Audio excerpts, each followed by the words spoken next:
नमस्कार IT special में आप सभी का स्वागत है। मैं हूं आपके साथ दिव्यांशु जोशी। केंद्रीय गृह मंत्री अमित शाह देश के हृदय स्थल मध्य प्रदेश के दौरे पर रहे। इस दौरान अमित शाह ने राजधानी भोपाल में एमबीबीएस की हिंदी पुस्तकों का विमोचन किया। लाल परेड मैदान पर हुए विमोचन कार्यक्रम में गृह मंत्री अमित शाह ने कहा कि आज का दिन भारत की शिक्षा के क्षेत्र के लिए एक अहम दिन है।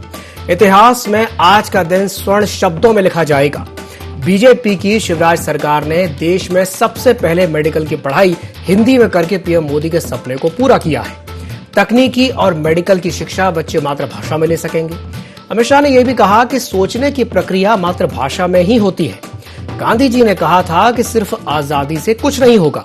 रसायन शास्त्र, मेडिकल की पढ़ाई हिंदी में करेंगे तब आगे बढ़ेंगे। अपनी भाषा में पढ़ाई से क्षमता बढ़ती है। केंद्रीय गृह मंत्री अमित शाह ने कहा कि पीएम मोदी की सरकार है, अपनी भाषा में बेहतर प्रदर्शन कर सकते हो। पीएम मोदी विश्व के किसी भी मंच पर गए, हिंदी में भाषण दिया। पीएम मोदी के भाषण से देश भर के युवाओं के आत्मविश्वास में बढ़ोतरी होती है।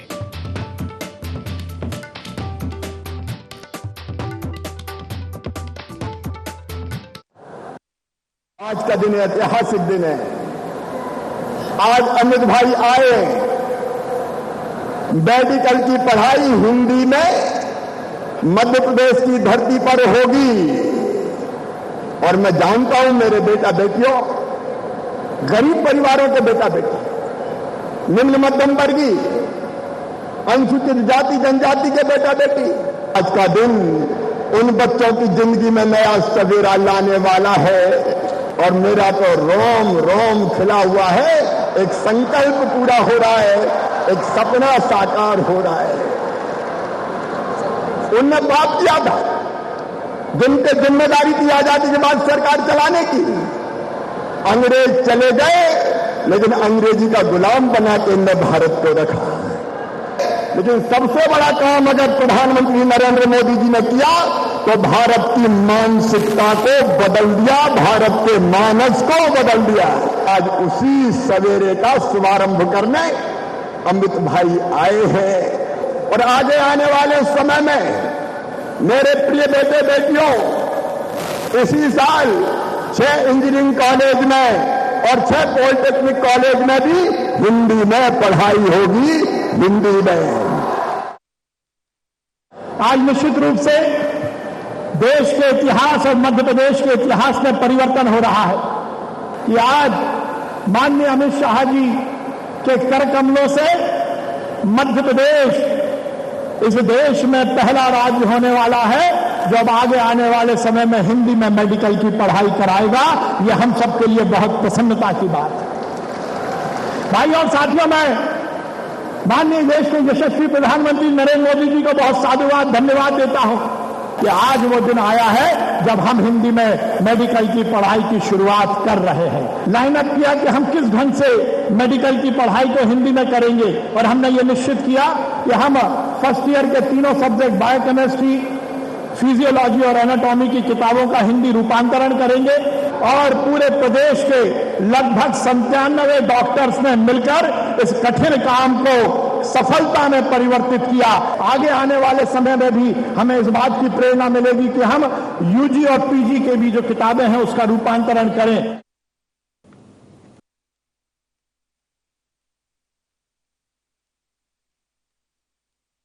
माननीय मैं देश के प्रधानमंत्री श्री नरेंद्र मोदी जी को बहुत बहुत धन्यवाद देश भर के विद्यार्थियों की ओर से देता हूं कि नई शिक्षा नीति में उन्होंने प्राथमिक शिक्षा में और टेक्निकल और मेडिकल एजुकेशन में बच्चे की मातृभाषा को अहमियत देकर बहुत बड़ा एक ऐतिहासिक निर्णय किया है।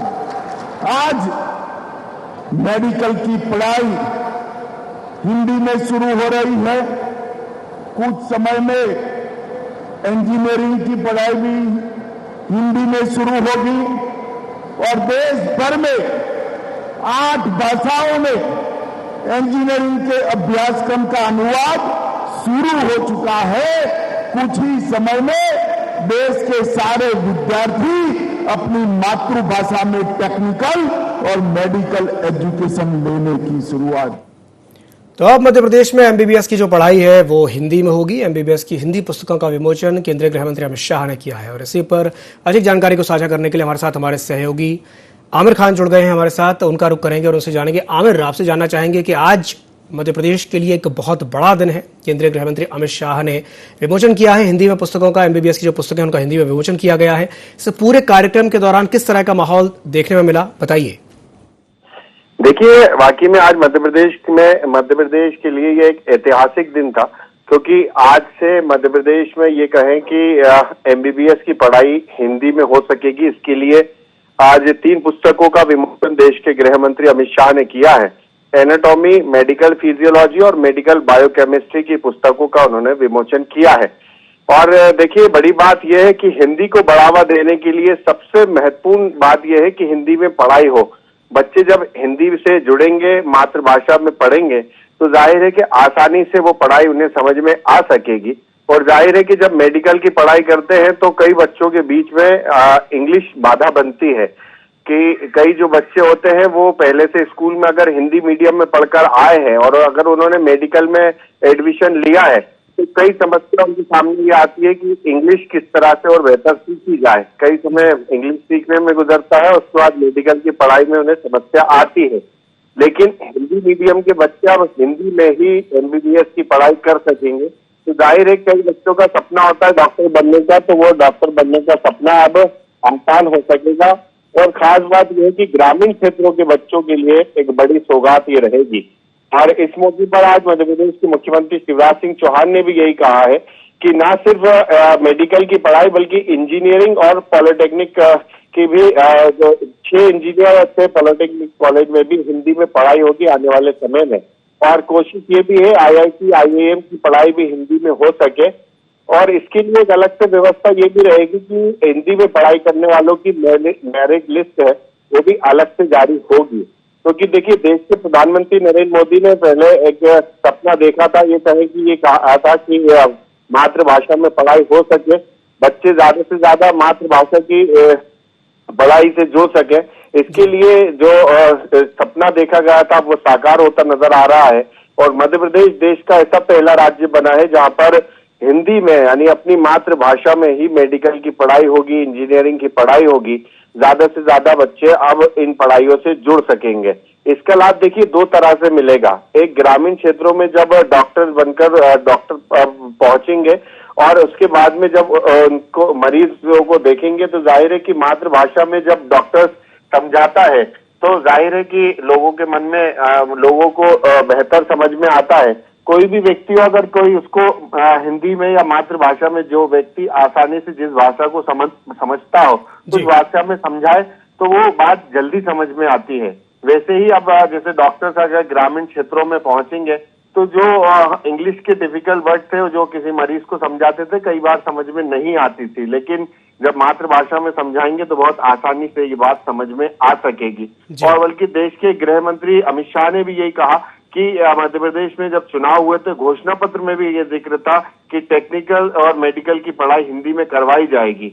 लेकिन आज बात ये है कि देश में अब जो है मध्य प्रदेश ऐसा पहला राज्य बन गया है जहां मेडिकल की पढ़ाई हिंदी में हो सकेगी। और छात्र भी बड़े इससे खुश हैं, क्योंकि सरकार की जो ये पहल है इससे छात्रों को बहुत ज्यादा लाभ मिलेगा। ऐसा छात्रों ने भी सरकार की इस पहल का स्वागत किया है और उनका यही कहना है कि जिस तरह से हम लोग जब पढ़ाई करने के लिए आते हैं और मेडिकल में खासकर दाखिला लेते हैं तो इंग्लिश की कई तरह की समस्या आती है, अंग्रेजी उनको कई बार सीखनी पड़ती है, लेकिन हिंदी में ही जब स्कूल से पढ़कर आए हैं और अब मेडिकल की पढ़ाई अगर हिंदी में करेंगे तो बहुत लाभकारी उनके लिए रहेगी और पढ़ाई में उनको आसानी रहेगी। बिल्कुल आमिर, आपने सही कहा कि बच्चों को पढ़ाई में वाकई में आसानी तो होगी, क्योंकि हमारी जो सोचने की भाषा है वो तो हिंदी है और अगर हम हिंदी में सोचते हैं और हिंदी में ही पढ़ाई करें तो ये काफी अच्छा कदम साबित हो सकता है। आमिर, हमारे साथ बने रहिए।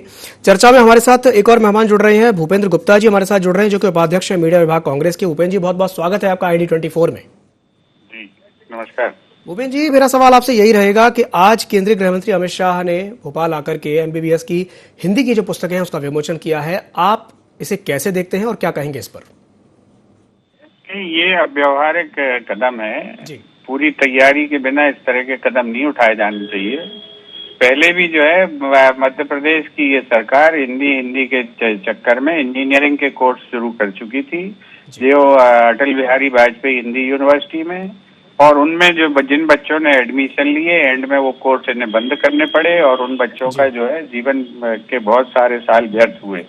तो ये जो है आधी अधूरी तैयारी से अभी भी जो है जो मेडिकल साइंस की किताबें छापी गई हैं जी, वो मुश्किल से 3 किताबें हैं, जो फार्माकोलॉजी है, एनाटॉमी है और बायोटेक्नोलॉजी है। तो बाकी विषयों को काय में पढ़ाएंगे, कौन सी भाषा में पढ़ाएंगे? तो ये आधी अधूरी तैयारी के साथ जो है समंदर में धकेल देना बच्चों को कि आप खुद ही तैरना सीख जाओगे, ये बहुत ही अनुचित और अव्यवहारिक कदम है।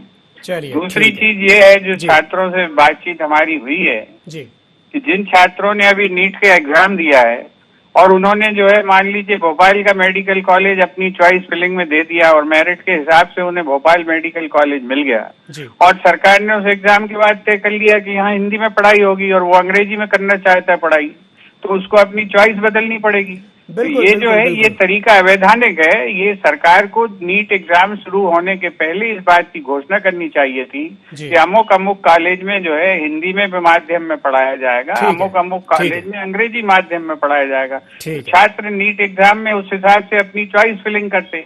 ठीक है भूपेन जी, आपकी बात अपनी जगह बिल्कुल सही है कि पहले तैयारी करनी चाहिए थी, तैयारी के बाद इस तरह का जो फैसला है वो लिया जाता। चलिए ठीक है, हमारे साथ चर्चा में एक और मेहमान जुड़ गई हैं, हमारे साथ दिव्या गुप्ता जी जुड़ गई हैं जो कि प्रवक्ता है मध्य प्रदेश बीजेपी की। दिव्या जी बहुत बहुत स्वागत है आपका IND24 में। बहुत धन्यवाद। दिव्या जी, अभी आप सुन रही थी भूपेन जी की बात, वो ये कह रहे थे कि ये जो सरकार का निर्णय है बहुत ही अव्यवहारिक है। वो इसे अव्यवहारिक इसलिए भी मानते हैं कि बिना किसी पूर्व तैयारी के ये निर्णय लिया गया है और जैसे कि उनका कहना यह है कि हिंदी में अभी सिर्फ 3 किताबों का ट्रांसलेशन हुआ है। क्या कहेंगे इस पर? सबसे पहले तो सम्माननीय भूपेन जी को बता दूं कि एक तो डॉक्टर हूं जी, तो डॉक्टरी पढ़ाई करी है और डॉक्टरी पढ़ाई करने के साथ मैंने आज ही एक ब्लॉग भी लिखा है। मैं माननीय भूपेन जी को आप सबको प्रेषित करना चाहूंगी। हम सब उस पीड़ा में से गुजरे हैं। हालांकि एक बात अलग है कि मैं अंग्रेजी माध्यम से पढ़ी लिखी हूँ, लेकिन मुझे पता है कि मेरे जो सहपाठी थे, साथी थे, वो बहुत गाँव से आते थे PMT की पढ़ाई देने के बावजूद, और उन्होंने क्या कुछ नहीं झेला वो हमने सब प्रत्यक्ष देखा है। इसलिए माननीय भूपेन जी आपको सिर्फ इतना बताना चाहूंगी कि जिसने वो पीड़ा झेली है, जिसने वो समय देखा है, उसी को पता है कि वो किस समय में से गुजरा होता है। इतनी क्लिष्ट पढ़ाई, कठिन पढ़ाई, ऐसे शब्द जो उस बच्चे ने कभी 12वीं 11वीं तक नहीं पढ़े थे, उसको सडनली धकेल दिया जाए ऐसे पाठ्यक्रम के साथ, उसके लिए कितना कॉम्प्लेक्स हो जाता है पर्सनालिटी में, वो उसकी कल्पना आप कभी कर नहीं सकते। एक बात। दूसरी बात कि आपने जो कहा कि 3 किताब हुई हैं, तो मैं आपकी सिर्फ ज्ञान थोड़ा सा उसमें वर्धन कर दूं, फिर इसीलिए क्योंकि डॉक्टर हूं इसलिए पता है। एनाटॉमी, फिजियोलॉजी और बायोकेमिस्ट्री पहले साल के सिर्फ 3 सब्जेक्ट होते हैं, इसलिए उन्हीं 3 सब्जेक्ट की किताबों का ट्रांसलेशन करा गया है और जैसे जैसे ये पढ़ाई आगे चलती जाएगी वैसे वैसे ट्रांसलेशन आगे आते चले जाएंगे और ये काम क्रम जारी है और किताबें आती जाएंगी। बिल्कुल, इसमें भी एक किताब नहीं होगी जारी। आज ग्वालियर को एक बड़ी सौगात मिली है। ग्वालियर को विकास के नए पंख लगे हैं। एयरपोर्ट पर नए टर्मिनल की सौगात केंद्रीय गृह मंत्री अमित शाह ने दी है। 500 करोड़ की लागत से इसे तैयार किया जाएगा। मौजूदा एयरपोर्ट से ये 6 गुना बड़ा होगा। तय समय में काम पूरा करने का लक्ष्य रखा गया है। साथ ही साथ 20,000 वर्ग मीटर में ये तैयार होगा। केंद्रीय गृह मंत्री अमित शाह ने इसका आज भूमि पूजन किया है। जल जीवन मिशन का भी उन्होंने लोकार्पण किया है और आवासों में गृह प्रवेश के कार्यक्रम में भी वे शामिल हुए हैं। तो इसी विषय पर हम चर्चा करेंगे और चर्चा करने के लिए हमारे साथ 2 खास मेहमान जुड़े हुए हैं। हमारे साथ दिव्या गुप्ता जी जुड़ी हुई हैं, हमारे साथ भूपेन गुप्ता जी भी जुड़े हुए हैं। भूपेन जी से मैं एक सवाल करना चाहूंगा। भूपेन जी, आज ग्वालियर को एक बहुत बड़ी सौगात मिली है, आप इसे कैसे देखते हैं और क्या कहेंगे इस पर? ये तो सब चुनावी सौगातें हैं। इनका जो है फलसफा देख लीजिए। अभी घोषणा हो चुकी है कि जो नल जल योजना है जी, इसमें बुरहानपुर 100% नल लग चुके हैं घरों में। आप अपना कैमरा भेज के चेक कर लीजिए जी, और ये वीडियो आ भी चुके हैं। आप जो है पूरे देश में ये घोषणा हो चुकी है कि मध्य प्रदेश जो है पूर्णतः जो है खुले में शौच करने से मुक्त हो चुका है। आप जितने वीडियो कहें उतने वीडियो में आपको दे देता हूँ। तो ये जो चुनावी घोषणाएं जो हो रही हैं, इन चुनावी घोषणाओं के ये तो अंतहीन है और इनका जो है वास्तविकता यथार्थ से कितना संबंध है ये आप बता दें। आपको मैं जो है ओपन ये डेफिकेशन पर जो है आपको मैं कितने वीडियो चाहिए? अभी गांव जाइए, हम लोग चौपालें आज गांव में लगा रहे हैं, गांधी चौपाल। हर जगह हम ये पूछते हैं और हर जगह ये समस्या सामने आती। लोग कहते हैं कि भाई साहब सुबह लाइन लगी रहती, बेचारे लोग झाड़ियां ढूंढते हैं। तो ये जो काम हो रहा है, ये काम केवल अखबार में खबरें छपवाने के लिए और जो है टीवी पे बयान देने के लिए काम हो रहे हैं। वास्तविकताओं में तो जो है मध्य प्रदेश का आदमी त्राहिमाम कर रहा है, परेशान है। भोपाल से 10 किलोमीटर दूर जो है बीलखेड़ा बमौरी में बत्ती नहीं है, लाइट नहीं है, वहां पर खंबे नहीं लगे हैं। क्या मध्य प्रदेश सरकार 2014 में घोषणा कर चुकी है कि मध्य प्रदेश का कोई गांव ऐसा नहीं है जहां पर बिजली नहीं है? और ये राजधानी से 10 किलोमीटर दूर मैं बता रहा हूँ, सौगातें दे रहे हैं। तो ये सौगातें जा कहाँ रही हैं, ये भी तो पता लगना चाहिए मध्य प्रदेश को। मध्य प्रदेश की जनता के हाथ में तो कोई सौगात नहीं आ रही, अखबारों में सौगात छप रही है और जो है टीवी पे साहब लोगों के जो है भाषण चल रहे हैं। और इसके अलावा तो कुछ मध्य प्रदेश में हो नहीं रहा है। ठीक है, चलिए भूपेंद्र जी की बात हमने सुनी। भूपेंद्र जी का कहना यह है कि सौगातें जा कहाँ रही है। मैं प्रतिक्रिया ले लेता हूँ, हमारे साथ दिव्या गुप्ता जी भी जुड़ी हुई हैं। दिव्या जी, आपने भूपेंद्र जी की बात सुनी, क्या कहेंगे इस पर? विलाप है साहब और कुछ नहीं, विलाप के अलावा और कुछ नहीं है। माननीय भूपेंद्र जी बहुत सीनियर है, उसके बावजूद जब वे समझ रहे हैं कि एक एयरपोर्ट सिर्फ एयरपोर्ट नहीं होता है, सिर्फ उसका शिलालेख नहीं होता है, उसके साथ जब शिलान्यास होता है, एयरपोर्ट आता है तो बहुत सारी सौगातें आती हैं। एक जिसे कहना चाहिए कि रोजगार का एक बहुत बड़ा अवसर आता है, एक पर्यटन का बहुत बड़ा अवसर आता है, इंडस्ट्री का बहुत बड़ा एक अवसर खुलता है। तो सिर्फ एयरपोर्ट नहीं होता, हवाई अड्डा नहीं होता, उसके साथ एंट्री होती है अनेक चीजों की। अगर आपको इसमें भी समझ में नहीं आ रहा हो भूपेंद्र जी, तो आप तो बहुत सीनियर हैं। मुझे कभी कभी लगता है कि आप अगर किसी की आलोचना करें तो आलोचना करने के लिए आलोचना ना करें। अगर तर्क के विरुद्ध चले जाके आलोचना करते हैं तो थोड़ा सा उसमें से हास्यास्पद हो जाता है। आप ये बताइए, क्या आप लोगों ने कांग्रेस के समय में डीएलएफ जैसी मॉलें, आपने अलग अलग इस तरह की मॉलों की स्वीकृति नहीं दी थी तब, क्योंकि वो दामाद जी थे इसलिए वो सब सही था। और अगर कोई और अच्छा काम करने जा रहा हो तो वो गलत है। तो कम से कम तार्किक तो रहिए। आप लोगों ने क्या कभी मॉल नहीं बनवाई? क्या आप लोगों ने उसको प्रगति नहीं कहा? जबकि वो प्रगति नहीं है। एयरपोर्ट का आना प्रगति है और उसके साथ जो रोजगार आएगा, जो पर्यटन के नए नए आयाम खुलेंगे, जो इंडस्ट्री का डोरवे खुलेगा, उसके बारे में चर्चा कौन करेगा? तो सिर्फ आलोचना करनी हो तो आप तो जो मर्जी बोले, फिर तो कहते आटा गूंथती हिलती क्यों है। ये होती है आलोचना कि किसी भी समय में आप किसी भी चीज की आलोचना करना चाहे तो आप कर सकते हैं, लेकिन उस चीज को नकारा करना, उस चीज को सिरे से खराब घोषित करना, मुझे लगता है कांग्रेस की बहुत संकीर्ण मानसिकता का द्योतक है। और कम से कम विचारों का उत्थान होना चाहिए, क्योंकि कोई अगर इस तरह का उत्थान होता है, समाज में आता है, तो बहुत सारे आयाम लेकर आता है समाज के लिए। और ये बहुत अच्छी सौगात है, इसका जितना स्वागत हो कम है। एयरफोर्स बेस का भी एयरपोर्ट यूज होता था, अब उसको हम अगर सिविल एयरपोर्ट यूज करेंगे और बड़ा एयरपोर्ट बनाएंगे तो ये तो बहुत अच्छी बात है। देश प्रगति कर रहा है, उन्नति कर रहा है, लगातार नए नए आयाम खुल रहे हैं। इसके लिए मध्य प्रदेश को बहुत सारी बधाई और धन्यवाद। चलिए ठीक है, दिव्या जी ने एक बड़ी अच्छी बात कही। उन्होंने ये कहा कि इस पर चर्चा कौन करेगा, चर्चा हम करेंगे। और दूसरी बात उन्होंने ये कही कि एयरपोर्ट जब आता है या कोई भी बड़ा प्रोजेक्ट या कोई भी डेवलपमेंट का बड़ा प्रोजेक्ट जब आता है तो अपने साथ प्रत्यक्ष या अप्रत्यक्ष रोजगार के मौके भी लाता है, इससे इंकार नहीं किया जा सकता। भूपेंद्र जी क्या कहेंगे इस पर? कोई भी बड़ा प्रोजेक्ट आता है, अभी दो तरह के सिस्टम चल रहे हैं जी। जनता का हक क्या है और जनता के पैसे से बनाए गए एयरपोर्ट बेचे किसको जा रहे हैं? जनता के पैसे से बनाए हुए प्लेटफॉर्म, रेलवे स्टेशन बेचे किसको जा रहे हैं? क्या जनता रेल की पटरियां डाले और गाड़ी दौड़ाएंगे सेठ जी? जब जनता अपनी पैसे से खून पसीने की गाड़ी कमाई से बनाए जो है रेलवे स्टेशन और टिकट की खिड़की पर बैठेंगे सेठ जी? ये काम इस मध्य प्रदेश में हो रहा है। निजीकरण की आड़ में जो है मोनोपोलाइजेशन को चलाया जा रहा है, निजीकरण की आड़ में देश बेचा जा रहा है, निजीकरण की आड़ में जो है मोनोपोली खड़ी की जा रही है लोगों की, और कह रहे हैं सौगात दे रहे हैं। किसको सौगात दे रहे हैं? ये सेठों को सौगात दे रहे हैं आप। ये जो है विभाग बंद हो चुका है, विभाग के पास एक भी एयरपोर्ट नहीं है और जो है बिना हवाई जहाज का डिपार्टमेंट है, एविएशन का डिपार्टमेंट, और उसके बाद आप जो है हवाई अड्डे बनाते जा रहे हैं। किसके पैसे से बनाते जा रहे हैं और उसमें क्या लाभ है जनता का? ये आप बताइए। जनता तो गरीब हो रही है और उसे सौगात मत कहिए, उसको आप अपने तरीके से जो भी कहना है कहें, ये सौगात नहीं है जनता के लिए। दूसरी चीज मैं आपसे कहना चाह रहा था, वो मेडिकल एजुकेशन में मैडम ने बड़ा सवाल किया कि पढ़े लिखे, मैं बड़ी डॉक्टर पढ़ी लिखी हूँ, मैं इंजीनियरिंग पढ़ा लिखा हूँ, मेरिट से मैंने इंजीनियरिंग की है। मैं ये सवाल पूछना चाहता हूँ कि इंजीनियरिंग का कोर्स हिंदी में शुरू हुआ था, बंद क्यों हो गया? उन छात्रों का भविष्य क्या हुआ जिन 8-10 बच्चों ने एडमिशन लिया था हिंदी में, और जो है आपकी यूनिवर्सिटी ने कोर्स बंद कर दिया? आप बच्चों के जीवन से खिलवाड़ कर रही हैं प्रयोग के नाम पर आपकी सरकार, और आप बड़ी तारीफें कर रही हैं सिर्फ ये हिंदी के का नाम लेकर। हिंदी आपके लिए कवर है, आपने हिंदी का कंबल ओढ़ के जो है बच्चों का भविष्य बर्बाद कर दिया। अभी ये मैडम डॉक्टर है, इनसे पूछता हूँ कि अगर इन्हें जो है किसी दूसरे राज्य में पीजी करनी है तो क्या मध्य प्रदेश के हिंदी के बच्चे को दूसरे राज्यों में पीजी करने का मौका मिलेगा? आप क्या कर रही हैं? आप बच्चों के सामने एक नई प्रतिस्पर्धा और चैलेंज कर रही हैं। बिल्कुल, आपके सवाल काफी अच्छे हैं, काफी अच्छे सवाल आपने किए। पहला सवाल तो आपने ये किया है निजीकरण का, दूसरा सवाल ये कि इंजीनियरिंग की पढ़ाई हिंदी में हुई थी जो बंद हो गई, उसका क्या हुआ? आपके सारे सवालों के जवाब हम लेंगे दिव्या जी से। दिव्या जी क्या कहेंगे इस पर?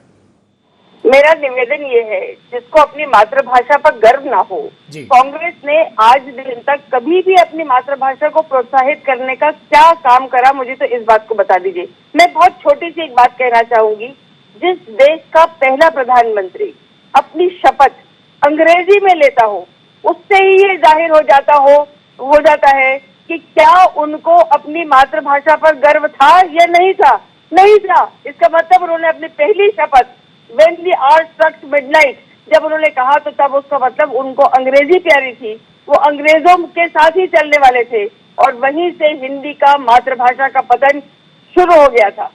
आज अगर मुझे मेरी मातृभाषा पर गर्व है और मैं वापस आना चाहती हूँ, तो आप क्यों रोक रहे हैं? आपका विलाप क्यों है? दिक्कत इस बात की है कि विकास में विलाप अगर सिर्फ आपको, कांग्रेस को नजर आता है, तो ये सारी की सारी दिक्कत है। आपको भ्रष्टाचार में अब आपकी जेबें गर्म नहीं हो रही, अब आपकी जेबों में माया नहीं जा रही, इसलिए आपको तकलीफ होती है। अगर कोई और प्रगति कर रहा हो तो भी आपको दिखाई देता है कि रोजगार नहीं हो रहा है। तो ये तो आपकी दृष्टि जो समदृष्टि हुआ करनी चाहिए थी, वो नहीं हो पा रही। ये सब उसी की देन है साहब, वरना आपको विकास जहाँ हो रहा हो वहां भी अगर आपको विलाप नजर आने लगे तो फिर तो ये मैंने कहा ना कि आपकी बहुत संकीर्ण मानसिकता है। दूसरी बहुत बड़ी बात जो आपने कही कि कोर्स बंद क्यों हो गए, और दूसरी बात ये कि क्या उसके बाद में क्या होगा। सर ऐसा है कि जो हिंदी में पढ़ना चाहे वो हिंदी में पढ़ेगा, जो अंग्रेजी में पढ़ना चाहे वो अंग्रेजी में पढ़ेगा। जिस भी भाषा में आपको कंफर्टेबल लगता हो आप उस भाषा में पढ़ाई करिए, क्योंकि अंततः कंसेप्ट क्लियर होना जरूरी है, पढ़ाई क्लियर होना जरूरी है। किस भाषा में करा जाए वो आवश्यक नहीं है, लेकिन मुझे अगर मेरी पढ़ाई करने का ये फ्रीडम है कि मैं मेरी मातृभाषा में पढ़ाई करना चाहूँ, तो कम से कम वो मेरे आड़े ना आए, वो रोड़ा ना हो, और मेरी प्रगति में कहीं कोई स्पीड ब्रेकर ना आए। इस बात का ध्यान रखने वाली सरकार है साहब। लेकिन प्रॉब्लम इस बात की है कि आपकी सोच वहां तक जाती ही नहीं है, क्योंकि आप लोग अंग्रेज की गुलाम मानसिकता को, बेड़ियों को हम अभी तक नहीं तोड़ पाए, और वही जंजीरें हम अभी भी पैर में डाल के घूम रहे हैं, क्योंकि हमको अंग्रेजी पे गर्व है, मातृभाषा पे नहीं। चलिए ठीक है दिव्या जी, भूपेंद्र जी हमारे साथ जुड़ने के लिए बहुत बहुत धन्यवाद, और तमाम जानकारी साझा करने के लिए भी बहुत बहुत धन्यवाद। तो आज जिस विषय पर हमने चर्चा की है, केंद्रीय गृह मंत्री अमित शाह आज मध्य प्रदेश में थे। उन्होंने बड़ी सौगातें मध्य प्रदेश को दी हैं। पहली सौगात तो उन्होंने ये दी है कि जो MBBS की जो पुस्तकें हैं अब पढ़ाई हिंदी में भी होगी, मेडिकल की पढ़ाई अब हिंदी में भी होगी। और दूसरी जो बड़ी सौगात उन्होंने ग्वालियर एयरपोर्ट को दी है कि नए टर्मिनल का उन्होंने शुभारंभ किया है। तो अब इसे लेकर के अब सियासत भी देखने को मिल रही है। बीजेपी और कांग्रेस दोनों ही दल इसे अपने अपने तरीके से देख रहे हैं। कांग्रेस इसे विशुद्ध चुनावी सौगात मानकर के चल रही है, तो वहीं बीजेपी का कहना यह है कि नहीं, ये एक बहुत बड़ी सौगात है और आने वाले समय में रोजगार के भी अवसर इससे सृजित होंगे। ये देखने वाली बात होगी कि इससे रोजगार के कितने अवसर सृजित हो पाते हैं। तो एनडी स्पेशल में फिलहाल के लिए इतना ही। मुझे दीजिए इजाजत और आप बनी रहिए ND24 के साथ। नमस्कार।